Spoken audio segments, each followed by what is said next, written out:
Bad humor, man. Okay.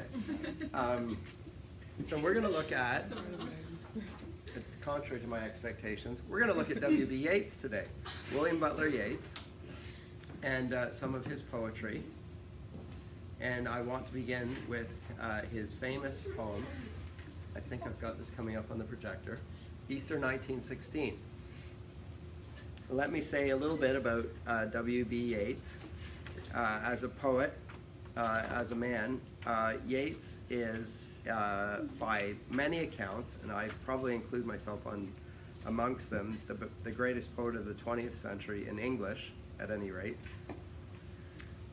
He's an Irishman, and he is, like many in the 20th century, he is a figure that is living in a world that has been brought together by technology. So the 19th century, the great era of industrialization and so forth, the world has, it allows for people to travel in ways that they could not have done so in the past.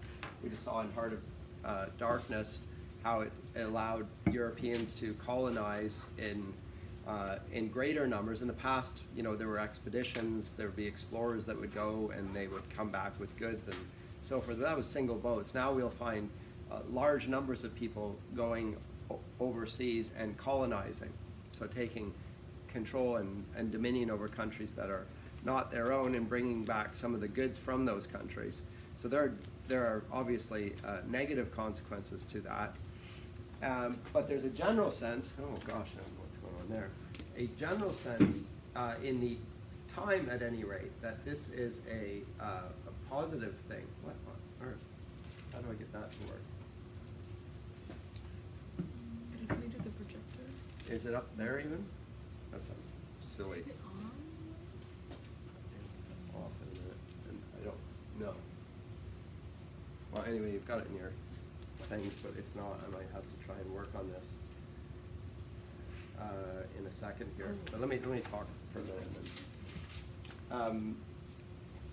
That the world is making progress, and there's a great spirit of progress. So come the beginning of the 20th century, all of the European powers, and we saw it in Heart of Darkness, so Belgium and France and Italy and England and Germany and the Netherlands are going around the world, and they are bringing with it, oh there we go, technological progress. So they are putting in railroads and infrastructure and institutions of government and so forth. They're bringing the rule of law happening in India and countries like our own of Canada and Australia and so forth. There are signs of scientific progress and even human progress, because there's a morality that goes with the European settlers, which is basically Christian, although its Christian status is, as we saw last time, rather hypocritical, to put it mildly, and so they're whitewashed sepulchres. But still there's this prevailing sense of progress.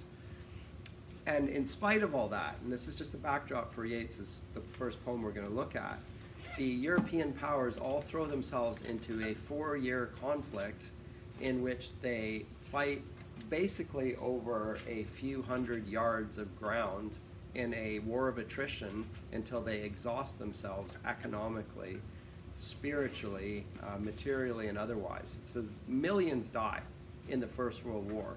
And at the end of it all, there's a question of why did this even happen? And what was the purpose of it? And it's a fascinating era in a sort of a macabre way over this advance of progress, in which gets dashed, I would say, in the trenches of the First World War. And with the sinking of the Titanic, the unsinkable Titanic, there are signs of a fracture. So much so that there's a writer in this age, Oswald Spengler, who writes The Decline and Fall of, what is it, Western civilization, something like that. And so this prevailing sense of human progress, modernity, and on the other hand, it's all gone horribly wrong. And in the context of that, so there's this through technology, a unifying force throughout the globe, and at the same time it's led to this terrific cataclysmic war, which then gets repeated 20 years later. The same thing, the same powers around the world. So a Second World War. And Yeats is writing in the context of that. And this poem, Easter 1916, is related to a little part of that. It's related to Ireland, where Yeats is from.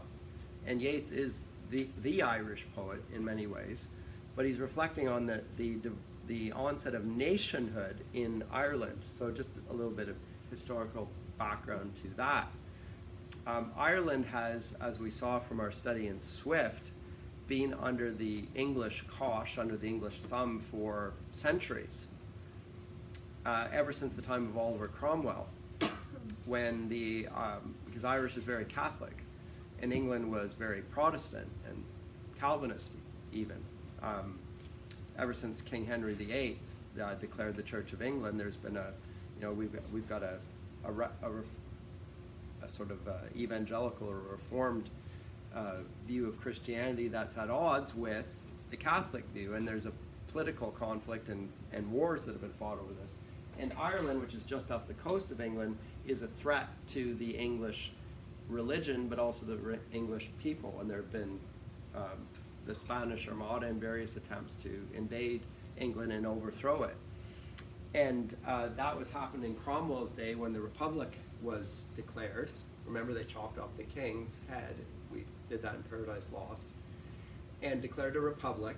And during that time, Cromwell had to contend with all sorts of potential enemies. There were those up in Scotland that wanted all of England to be Presbyterian.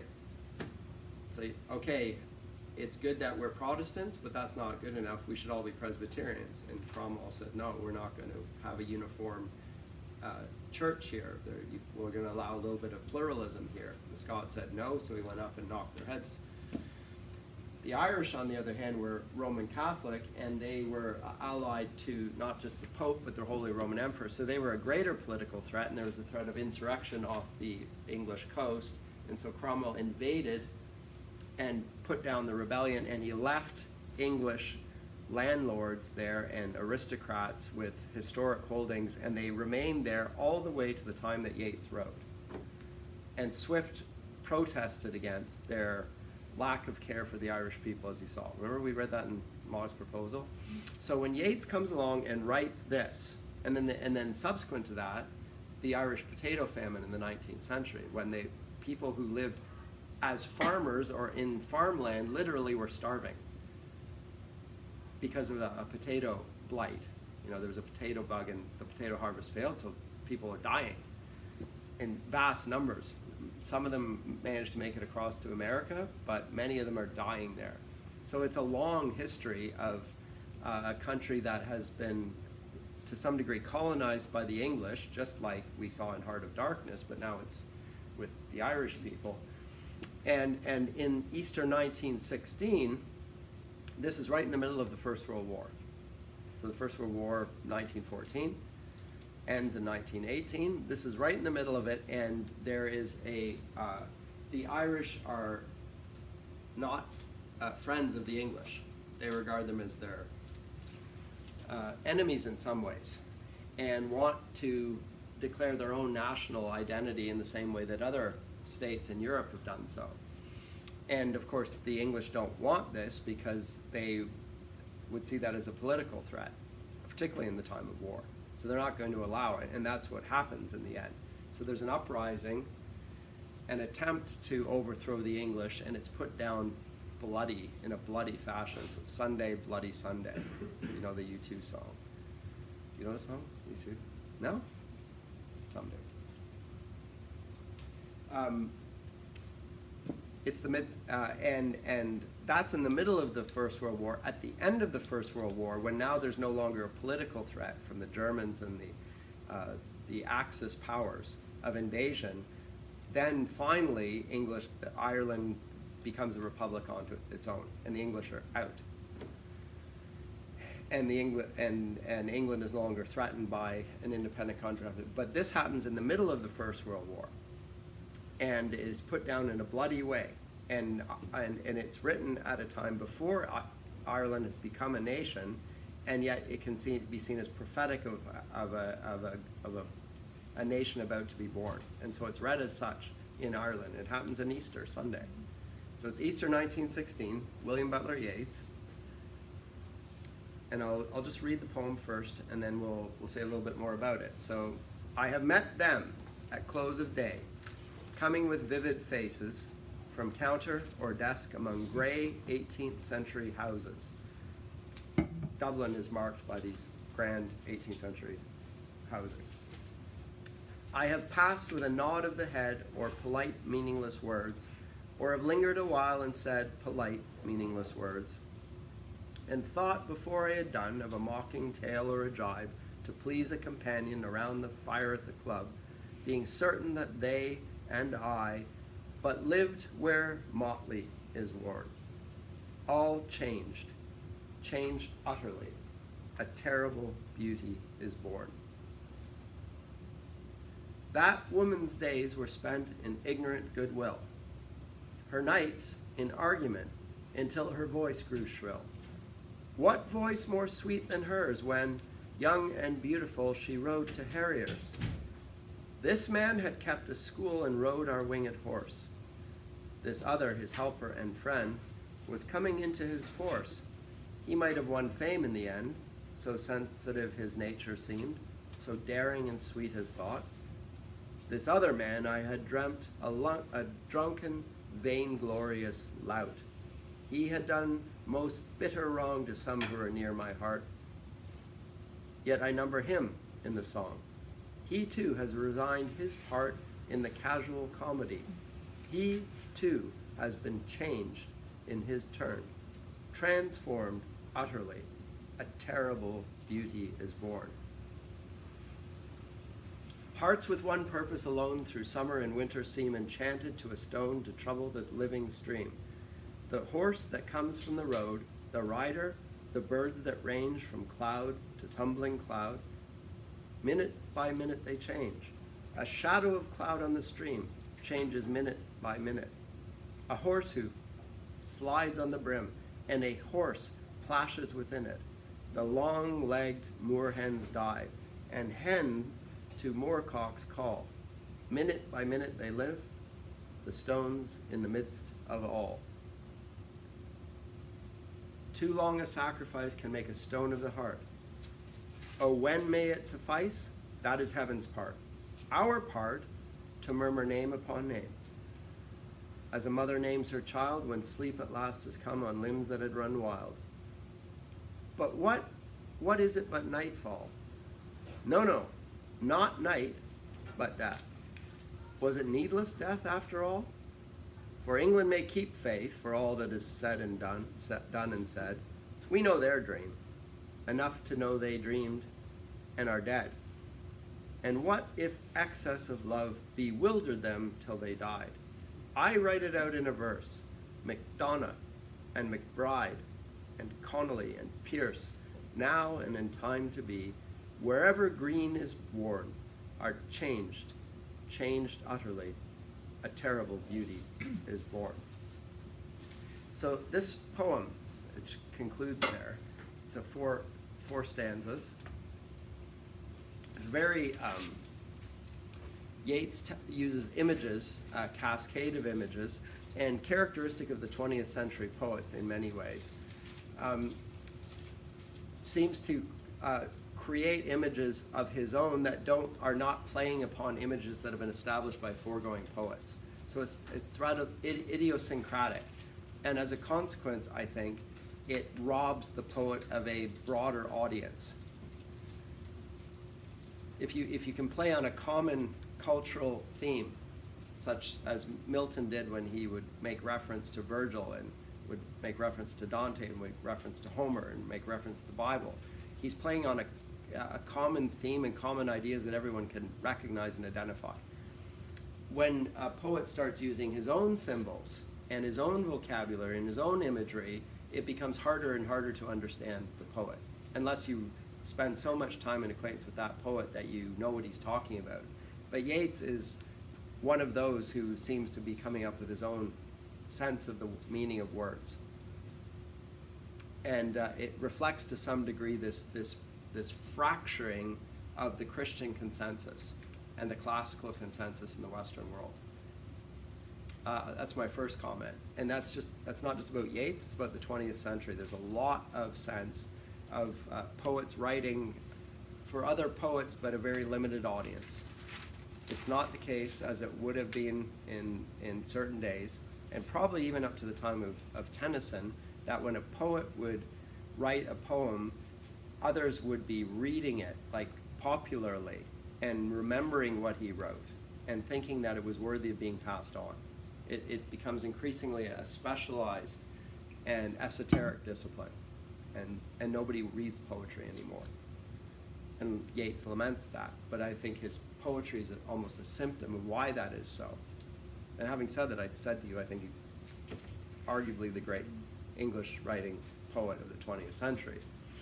And this particular poem is important for the development of Irish nationalism. It's a sort of an anthem celebrating something that has not yet come to pass, but will come. And the names that are cited here towards the end in the fourth stanza, MacDonagh and McBride and Connolly and Pierce, are those that he referred to earlier as this man and this man and this man. We don't know who he's referring to when he uses them that way. They only get named at the end. So they, at first they were just, like he began the poem with, this sense of anonymity and impersonal, vivid faces among gray 18th century houses. The them, the I is clear, it's him, but the them, who are the them? Who are these faces? They're sort of anonymous, they don't have names. They don't have personality. The houses are gray, they're 18th century, they're a residue of a wealthy time in Dublin. So it's great. It's quite a grand city in that sense. If you go to Dublin, you visit, it's beautiful. But there's a sense of monotony and impersonality, and as he say, everyday life is polite, meaningless words, and they've lingered a while and said polite, meaningless words, so the repetition of that. So again, a monotony and a mundaneness and a gray life. And yet, and he said that he lived where motley was born. Well, motley is what fools wear. It's the color of fools. So he lived in a nation of fools, in mundane. That's where he thought, that's what he thought. But now that's all changed. Changed utterly, a terrible beauty is born. This is used, this phrase is used over and over again. So everything that was once is now different. There's been a moment in which Irish history has been transformed by people without names and without faces, and now they have names. And now we identify them, even though he once disliked them intensely. So that woman and this man and his helper and friend and the other, the vainglorious lout, whom he identifies but doesn't name for us, we don't know who he's talking about. Again, this incantation at the end of the stanza, transform utterly, a terrible beauty is born. And the stones in the midst of it all at the end of the third stanza, a sense of almost a mystical, is the stone a reference to Christ, like the rock? Is it a stone? Is it the Blarney stone? Is it, what stone? It's not. It's unclear from the reference, and that's purposeful on his part. There's a vagueness and a sense of a lack of clarity and so forth, but that all pulls to or transforms when the poem concludes. So there's a reference here to the stones in the midst of it all, but then there's a stone here also, which is the heart. And he's making a reference to biblical language here as well. A heart of stone replaced with a heart of flesh, and so forth. So it's talking about a transformation in character in relation to ultimate reality. For him, the ultimate reality is here, the nation of Ireland. The terrible beauty, he says, that's about to be born. But he sees it in the midst of the defeat of the rebellion. So these men who he writes their names, MacDonagh and McBride and Connolly and Pierce, they were executed for the rebellion. But he sees the rebellion as ultimately going to succeed, and we will remember their names. Now we suddenly have names. We're not anonymous. There's not just polite conversation. He no longer lives in a place where motley is worn. It's a place of importance where hearts of stone have been transformed, including his own. And he says, wherever, now and in time to be. So it's wherever green is worn, associated with Ireland. Our change. So it's nationalistic fervor stuff. And it's cited as such. So if you're Irish, this gets the pulse racing. Right? Because this is the moment when Ireland takes on its own identity and so forth, and throws off the shackles of the English, gets some self-respectability, etc. I don't want to comment on the European Union and the new colonization that takes place there and all that, but never mind. That's a different matter. And we get into contemporary politics. But this is a very political poem. It is about politics. It seems to be about more than that, though. It is a declaration of identity with a nation state. So to some degree, it's an assertion of tribalism in all of its ugliness and all of its beauty. You know, these are the one people that I can identify myself with. There's a cultural identity, there's a place, there's a language, there's a particular culture, there's a poetic heritage, but there's also, it's us versus them. We're not those guys. And that leads to all sorts of problems as well as probably potential solutions to other problems. But nationalism arises in the First World War and leads to World War, and then it happens again in the Second World War. And it was already a problem in the colonization of Africa and others. So that's also, so the assertion of the nation, the modern nation state, it creates a certain identity for the people within it. The downside of it was that identity oppressed other nations. It led to militarism and colonization, exploitation, and so forth, which is not an unambiguous thing. I think there were goods that came to even the countries where people moved, but there was also great atrocities done. Comment. What would be the difference between our idea of a modern nation since the 19th, 20th century and what would be your alternative be? So the modern nation state as such comes with a centralized form of government and with various, there are various features of the modern nation state. One of them will be institutional, and it will grow in its control and in its scope as well as time goes by. So come the 20th century, it takes on things that were not there in the 19th century. So for example, health and welfare and education, they get uploaded to the state. So now there's public education. It begins in the 19th century, but it gets uploaded to the state. Similarly, social welfare, that comes in the Great Depression. It gets uploaded so that there's a social structure, centralized and not only distributed but controlled by the state. And same with the healthcare system. So a nationalized healthcare system. Those are marks of a growth in nationalism, I would say.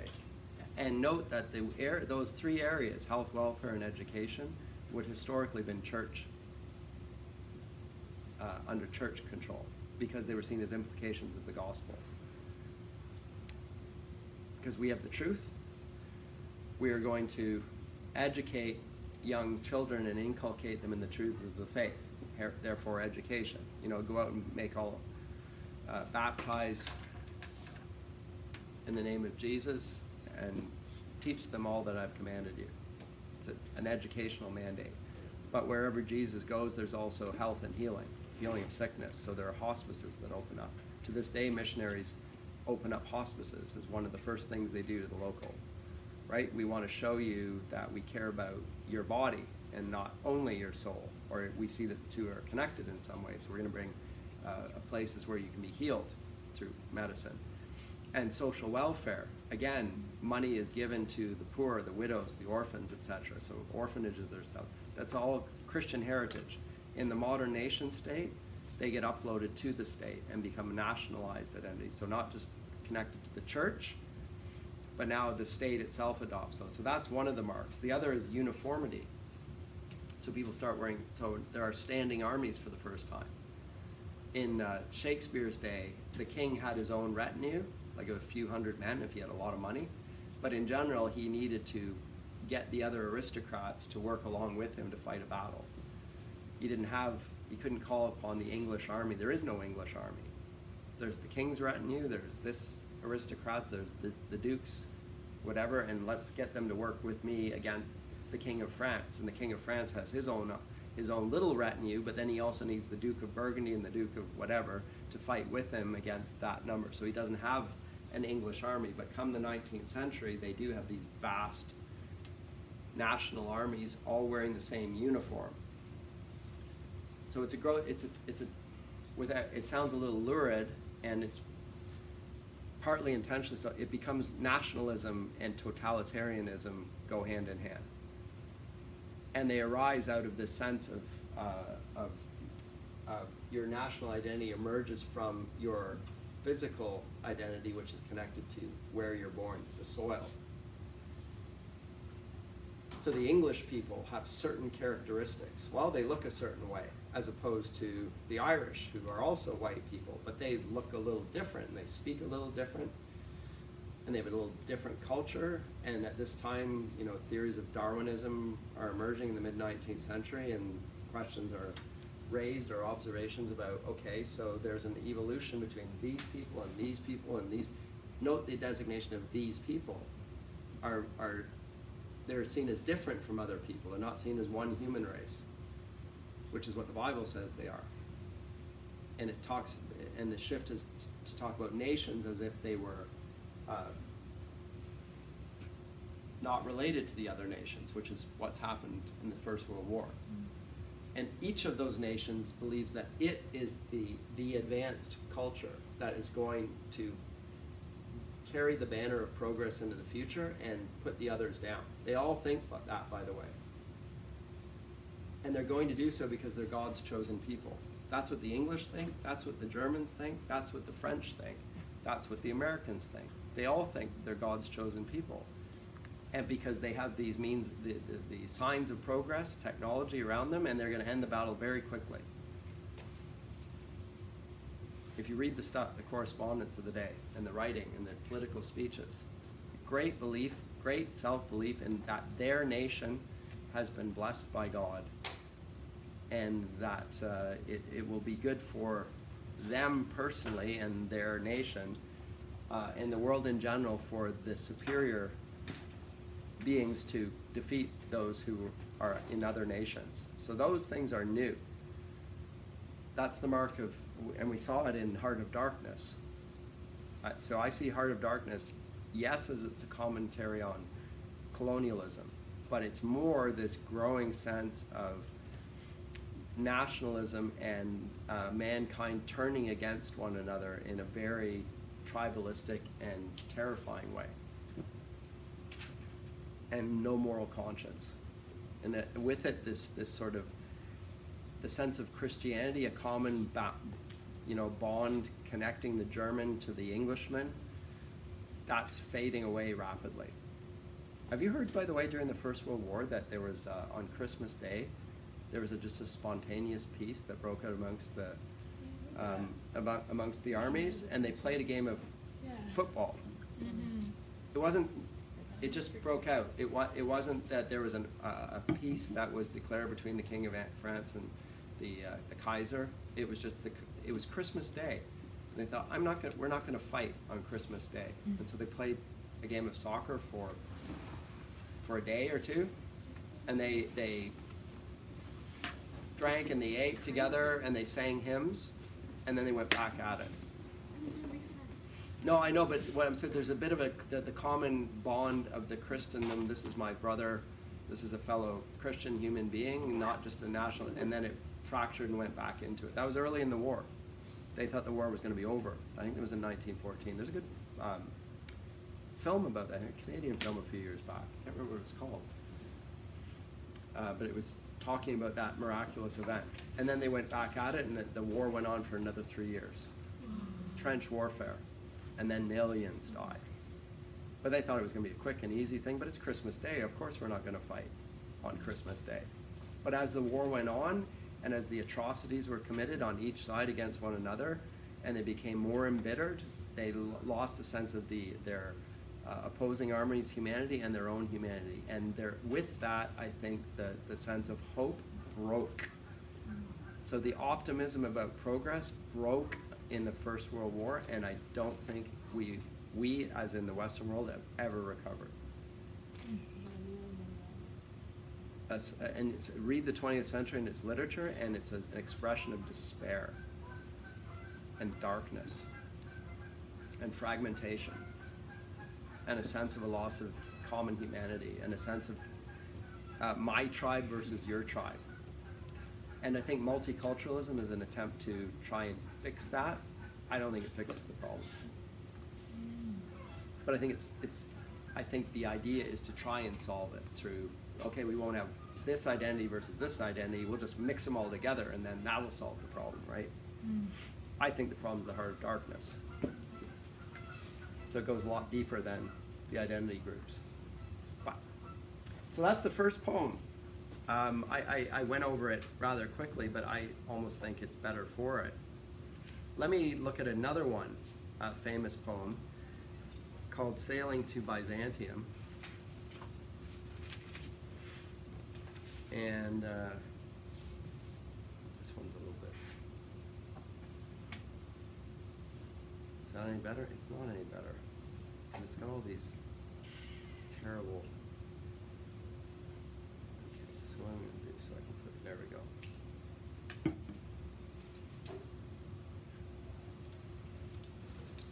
Sailing to Byzantium. Oh, so Byzantium. What is Byzantium? Might help if I give you some information before we go through this. Do you know what Byzantium refers to? Okay. So Byzantium will be a reference to the Byzantine Empire, Eastern Christendom. Come the medieval period, actually even before that, all the way back to 4th century, 5th century, there are two centers for Christianity. One is in Constantinople, which is in today modern Turkey or Istanbul. That's Constantinople, and there's a great big cathedral there, which is now a mosque, the Hagia Sophia.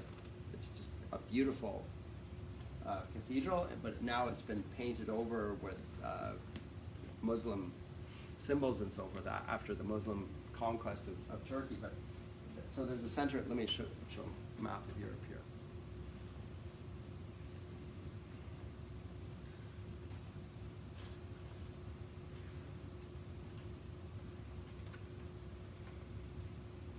Come on, something under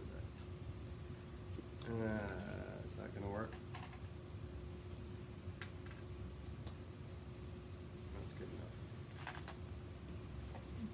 Albania. Wouldn't want that. There we go.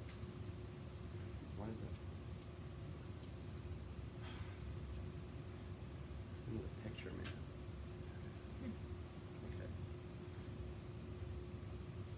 If you zoom it in, you can. I'm gonna need maps, might work better. Bayview Village, no, that's not it. Byzantium. We're in Bayview Village, otherwise known as Byzantium.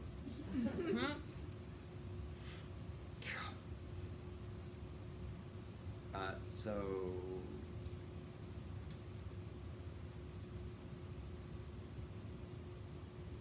there.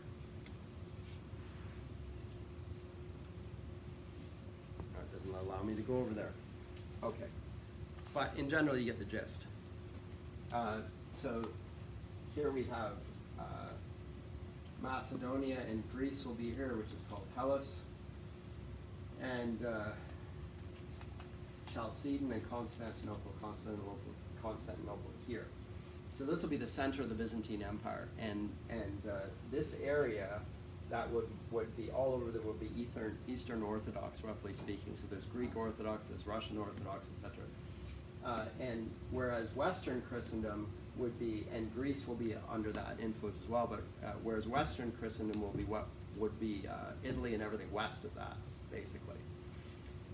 And there are various Orthodox churches. There's a Syrian Orthodox church, and there's a Greek Orthodox church, and there's a Russian, and there's a Serbian, and but these are all part of Eastern Christendom, and the center of that is Constantinople.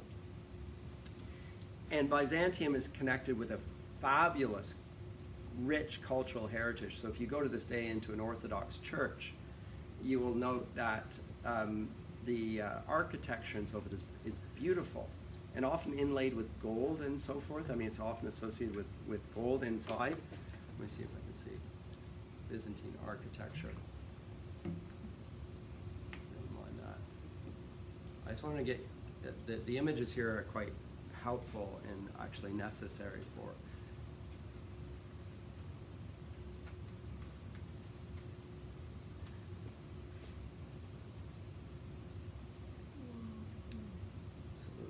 But let's see. So this is in Jerusalem and so forth, right? But again, these are Christian places that are conquered by Muslims and become Muslim mosques and so forth. But you can see on the inside, so they're just beautiful. Oh, you can't see because it's not big enough. This sort of things. Anyway, yes, question? Is there a significance to like the dome and like, 'cause like I noticed. Yeah, dome's a representation of heaven, and so Okay. so it's often in blue, and there'll be figures on it, Okay. angels, God, so forth. But and it often inlaid inside with gold foil, even, and it's actually beaten into it, architecture. So it's just beautiful. And again, it's inside the church is a representation of heaven. So the light of God. So some churches here in Toronto, even like Jarvis Baptist, you go inside, it's painted in gold paint. It's not gold, it's that sort of yellow color, but it's meant to, I think that's what it's meant to represent, that sort of the golden, you know, you're in the presence of heaven in that sense. Yes? What about the ones that have kind of like all the different little old Yeah. ones? Is that the same idea? That's Russian Orthodox, for instance, right? In the Kremlin, they have those with the various turrets.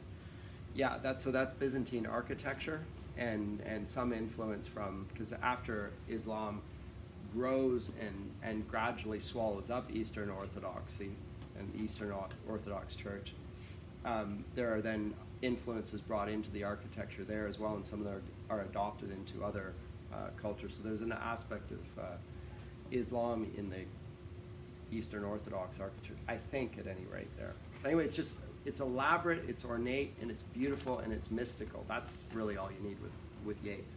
And it represents a beautiful thing that he's probably never seen. He's an Irishman. I don't think he actually goes to Byzantium. But he sees it as a place that's like heaven. Beautiful like that as well. So if you've ever seen The Lord of the Rings, or read The Lord of the Rings, at the end of it, when Frodo is dying and needs to leave, and he's going to go with Galadriel and Gandalf, and they meet at the Grey Havens, and they're going on a sailing voyage to the Undying Lands, right? And that is they're going to a sort of place something like heaven. So they're leaving Middle Earth and they're going back. That sort of sense here. So when he's sailing to Byzantium, he's going to an imaginary place which is better than this place. That's what he has in mind here. He calls it sailing to Byzantium. One final thing I need to explain to you, because you would not know ever what this meant. Pern, or in a gyre, a pern is like a reel on a fishing reel. And a gyre is something that spins around and around and around. But we'll come to that in a minute. It's called The Sailing to Byzantium. Let me read it. That is no country for old men. You seen the movie? No Country for Old Men, a few years back. It's a reference to this. You see it? No? Gosh, it's less than 10 years ago. I think it won the Academy Award for Best Picture. No? Okay, never mind. I didn't see it either. I'm just thought you would recognize the title. No Country for Old Men. The young in one another's arms, birds in the trees, those dying generations, at their song, the salmon falls, the mackerel crowded seas, fish, flesh, or fowl, commend all summer long whatever is begotten, born, and dies. Caught in that sensual music, all neglect monuments of unaging intellect. An aged man is but a paltry thing, a tattered coat upon a stick, unless soul clap its hands and sing, and louder sing for every tatter in its mortal dress. Nor is there singing school, but studying monuments of its own magnificence. And therefore I have sailed the seas and come to the holy city of Byzantium. O sages standing in God's holy fire, as in the gold mosaic of a wall, come from the holy fire, burn in a gyre, and be the singing masters of my soul. Consume my heart away, sick with desire and fastened to a dying animal, it knows not what it is, and gather me into the artifice of eternity. Once out of nature, I shall never take my bodily form from any natural thing, but such a form as Grecian goldsmiths make, of hammered gold and gold enameling to keep a drowsy emperor awake, or set upon a golden bough to sing to lords and ladies of Byzantium of what is past, or passing, or to come. So that is this poem in 1933. Again, just like the other poem, it's elusive, it sounds beautiful, but I think we struggle at a level of saying, what the heck? What does that mean? In a way that foregoing poetry was easier to understand. There were things that we would recognize and associate with other things, other allusions. We had a sense, oh, he's talking about this. Here he comes up with his own associations that don't lean on other people's associations, and that leads to some degree to obscurity, or makes it very difficult to follow what he's saying. As I said earlier, I'd say he's the great poet of the 20th century, but that is to some degree to indict the 20th century,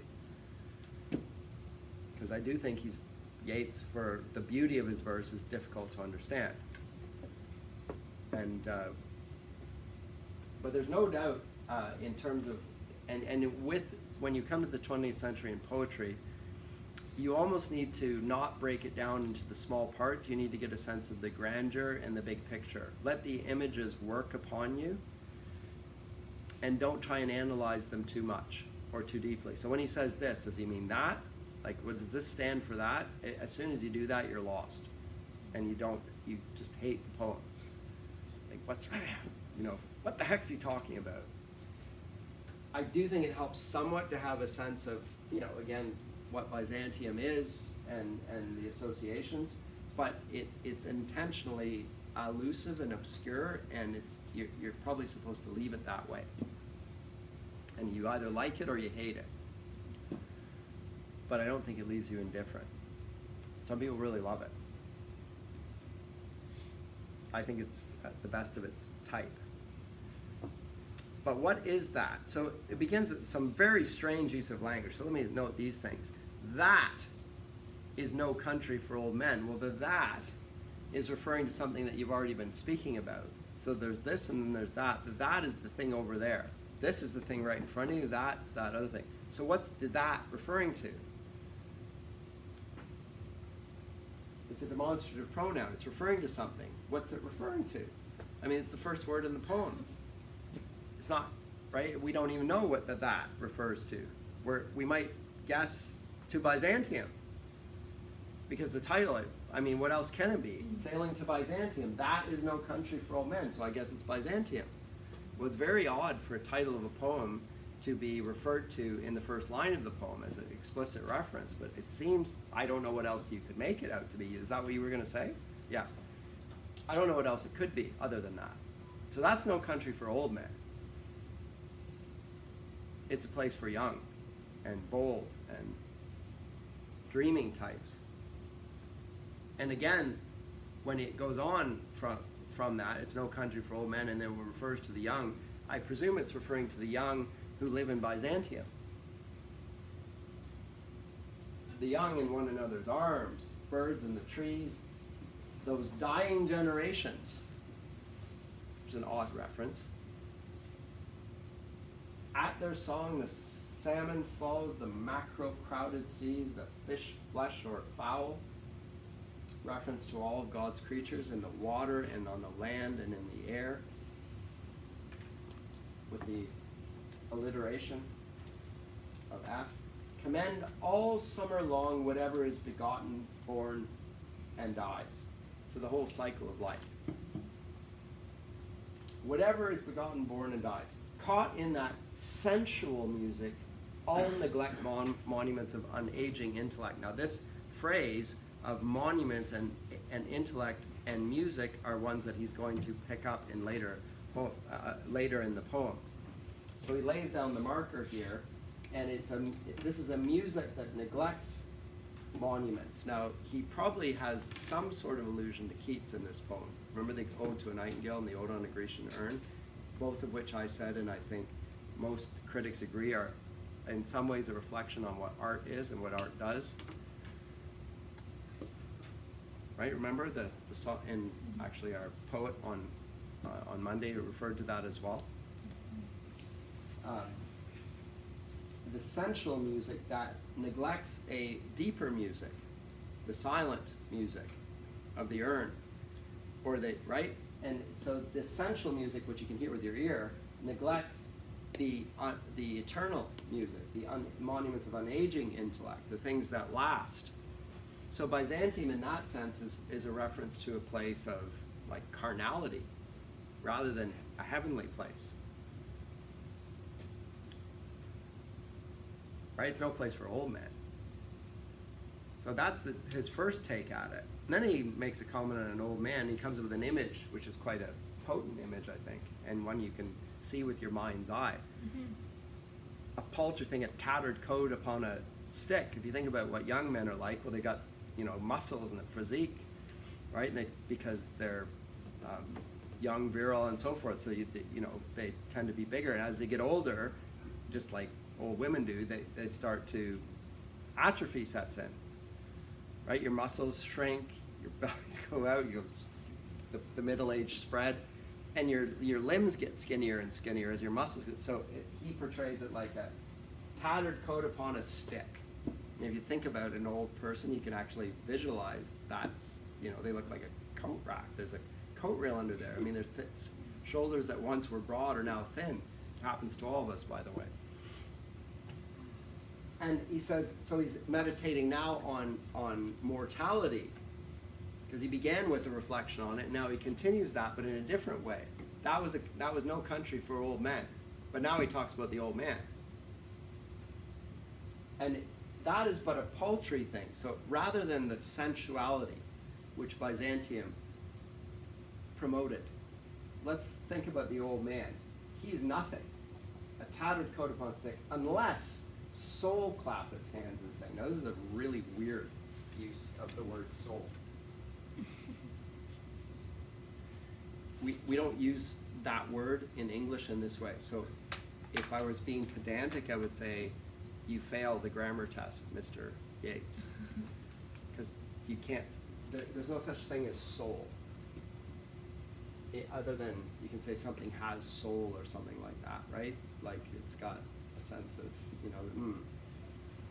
You can speak of a soul. You can speak of the soul. But you can't speak of soul. And then as a personification and then give it a verb, which is what it does here. He personifies the word soul, but he doesn't give it as an individual thing. It's soul encompassing everything. And then he doesn't even use it as a singular, he uses it as a plural, because if it was singular, it would be soul claps. And he uses its, so it's a singular, right? And soul is then its. If its refers to soul, which it does, it's a thing. But we don't think of a soul as a thing. We think of a soul as the essence of a person. So he's conflating and confusing all sorts of categories here. Yes? So is he using soul as a pronoun? As a noun. But it's being placed like it's like he clapped, like one clap of hands. No, it's it clap. It clap, but if it were it would be claps even. So there's. But it would be subjunctive because unless. Ah, right. Oh, very good. That is exactly what it is. The unless here is incessive, so unless soul clap its hands. So it's a hypothetical scenario that is impossible. So that's why, you're right, that's why it doesn't have claps. So it's using, this is the subjunctive form of the English, so very good for you. But we still have the problem of soul and it. Because the soul is not an it. So, in English usage, the word soul is a reference to a person, even in Yeats's time, certainly. So if when the Titanic went to the bottom of the Atlantic, they would have said something like, 500 souls were lost in the process, and that 500 people. Would you be able to pair one with its? No. No, one is with ones. It is with its. You can't say one and its. So is he making a comment about that, or is that just how he managed to? He's using soul in an idiosyncratic way, intentionally. I'm not saying he is an idiot that doesn't understand the English language. I think he's a master craftsman of the English language. He's using it in an idiosyncratic way that magnifies something. But what is he talking about?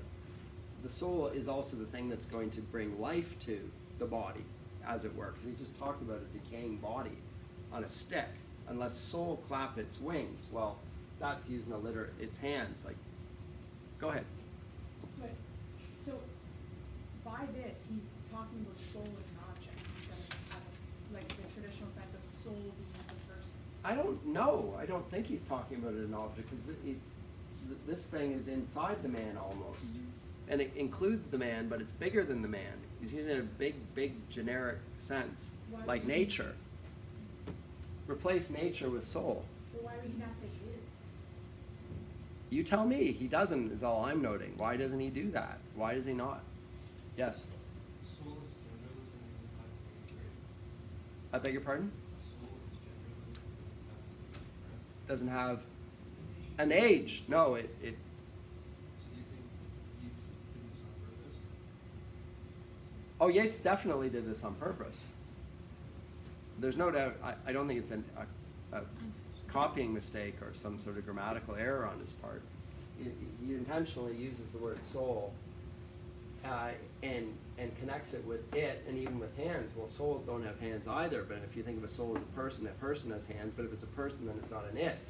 So it's just, I mean, I get problems all over the place because animals don't have souls. You can call an animal an it. It's a thing. I mean, some people like to say, that's a he or a she. Well, that's a use of personification. Animals are not he's or she's. Sorry, it's an it. My daughter won't like that.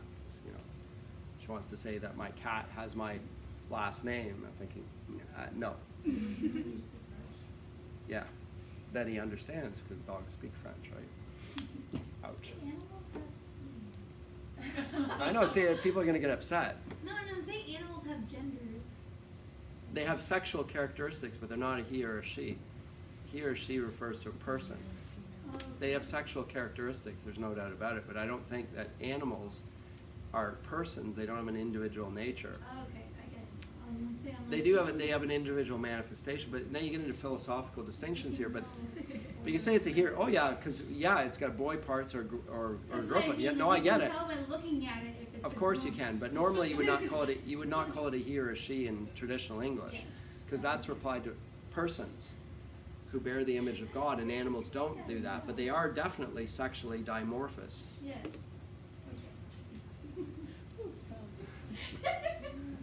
Yes.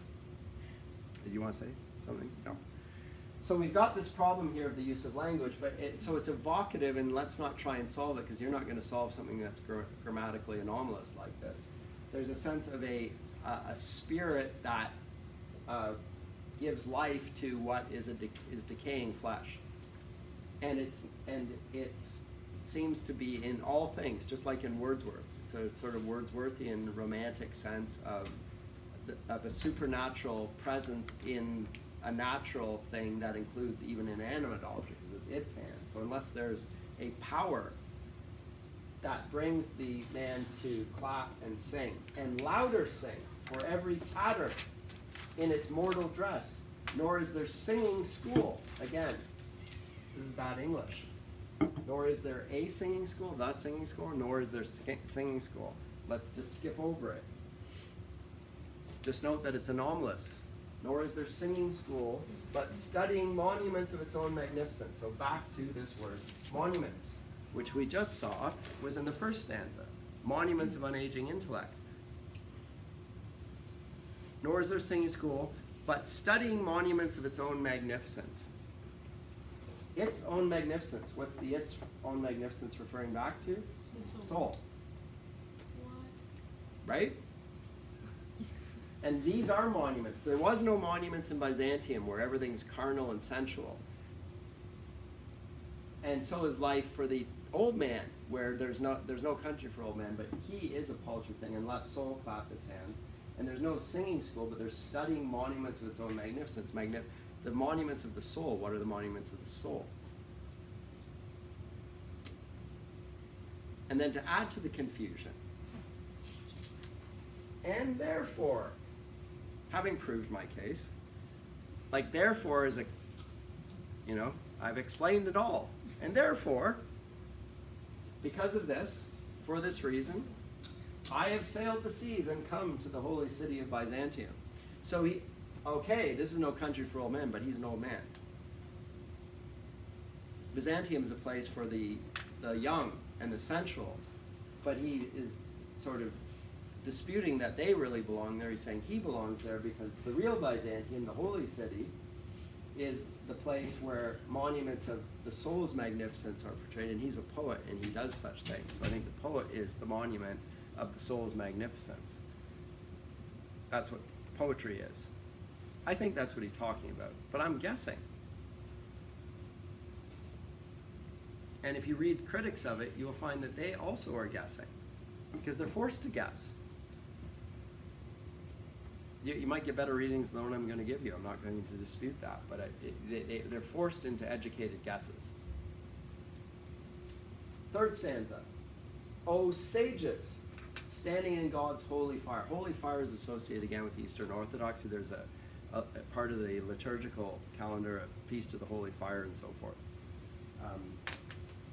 Also in Catholicly, but he's associated here with and I think back to the soul and the fire that animates it and allows the soul to clap its hands and sing.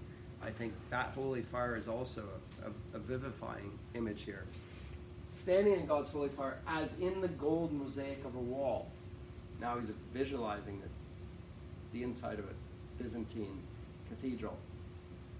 Come from the holy fire.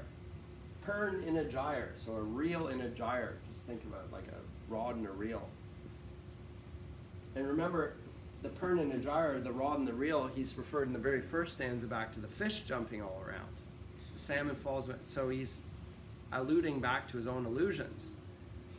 And be the singing master of my soul. Singing school. Soul. Right? He's connecting the illusions that he's just made, connecting back. Come from the holy fire, pern in a jar, be the singing masters of my soul. So soul in general and my soul in particular. Consume my heart away, the physical heart. Sick with desire and fastened to a dying animal, it knows not what it is. What's the dying animal? His body, I guess. But now presented as a thing. It's not even him. He sees himself in sort of Platonic terms, Neoplatonic. And gather me into the artifice of eternity, the monument of intellect once again. Remember the monument? And now it's the artifice of eternity, something that is made, an artistic representation of an eternal reality, just like Yeats' Ode on a Grecian Urn and Ode to a Nightingale. Yes, comment or question or... So in stanza 2, it says there is no singing school, but then they refer back to singing masters. Yes. So Yeah. But that's in his soul versus this idea of a soul entity that he's being distinct from. Unless soul clap its hands and sing. So soul in general is something that he is a part of. He's a little spark in the whole conflagration of soul. Unless it does this, and there's no place to learn this. You can't learn soul singing in a singing school, but you only do it by studying your own thoughts. And then you create your own soul out of it. So it's very similar in theme to Wordsworth's Immortality Ode. Remember, he talks about the creation of a soul. So at the beginning he's born, we come from God who is our home, and there's a loss of that visionary gleam, and then at length we pass away into the dying of the day, and everything fades into the common light. And we pursue and seek to imitate other things, and we run away from that immortal power within us, and then we recover it. Yeats seems to me to be talking about something similar here. In different terms, but a similar sense. Does that make any sense? Do you think? I think that's what's going on here. And he's using sort of Wordsworthian allusions, but more than that, I think probably Keatsian. Once out of nature, I think nature in the sense of bodily nature here, physical nature, I shall never take my bodily form from any natural thing, but such a form as Grecian goldsmiths make. Now, it's not the Grecian urn, because the Grecian urn is probably a marble thing. In fact, he says it's marble. But he's combining the sense of Byzantine with Greek, and this is a form that's been wrought and artificed by Grecian goldsmiths. Yes? So is he saying once he dies, instead of putting his body into anything else, he's going to be one of these golden... He's going to be artificed. He's going to become artifice. He leaves from nature to artifice, and the artifice is something that's made and put together. So he'll leave this carnal body and become something artificial. And he doesn't mean that in a negative sense. He means it in a supernatural sense. It'll be made into something that is glorious and more beautiful.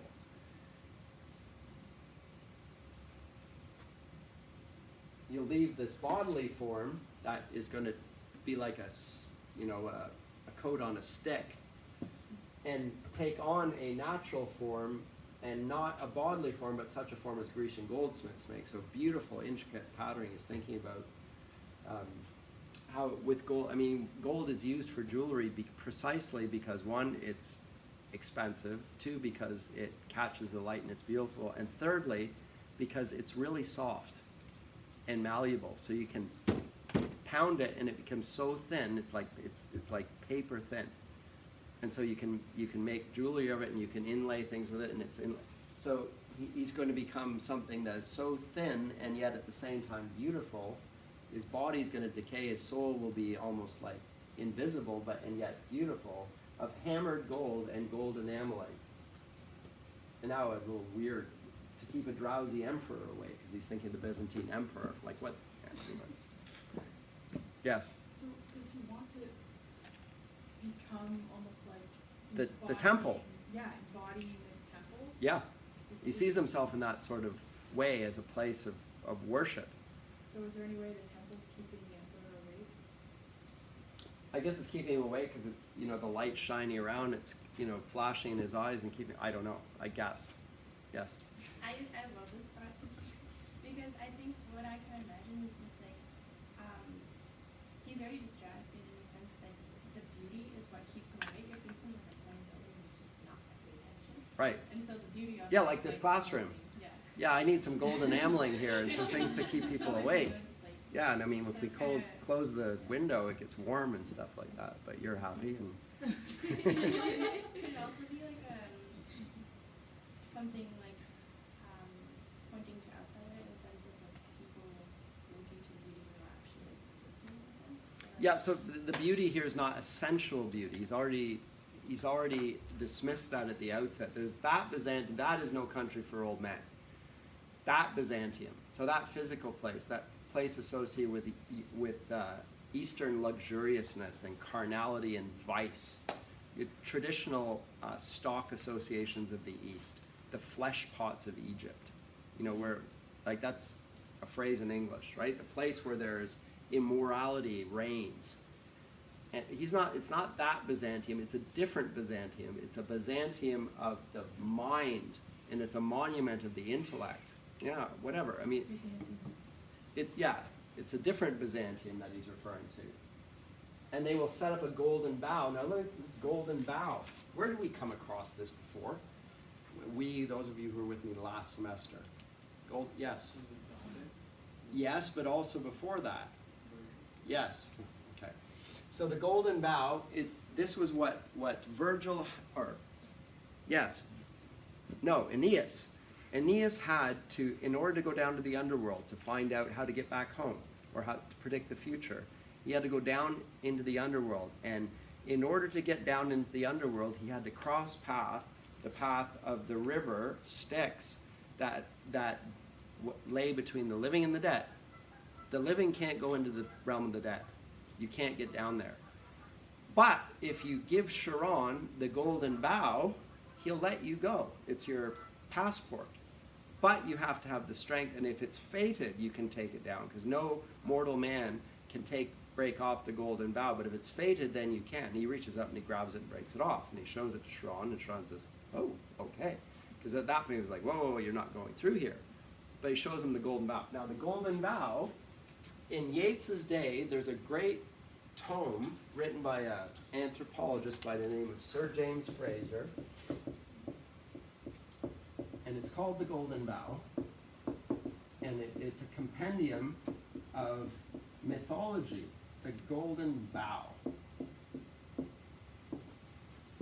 I have a copy, but it's an abridged copy, and my abridged copy is hundreds and hundreds of pages. I mean, nigh on 1,000, so it goes on for thousands of pages, and it's a compendium of mythology from all around the world by this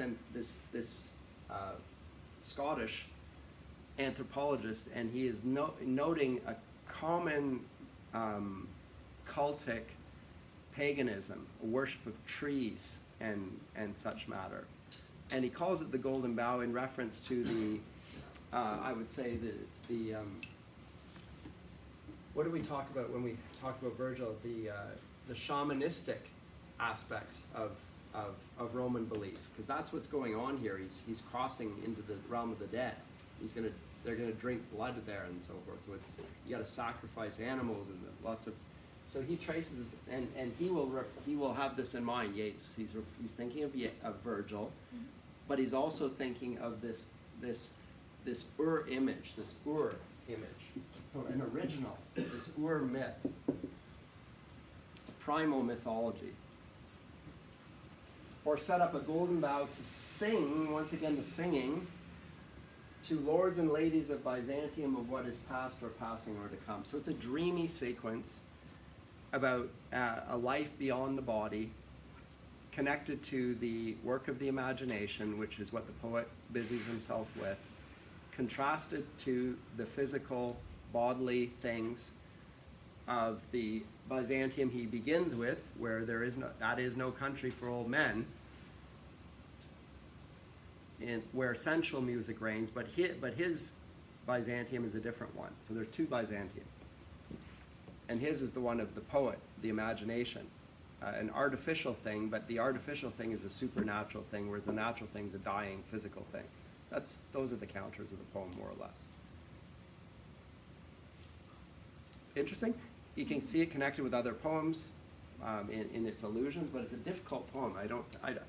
I think you need help to read the poem, or you need to have read a lot of poetry and pick up the allusions and the way he mixes and matches them. I think really challenging. Anyway, so next class, please come along and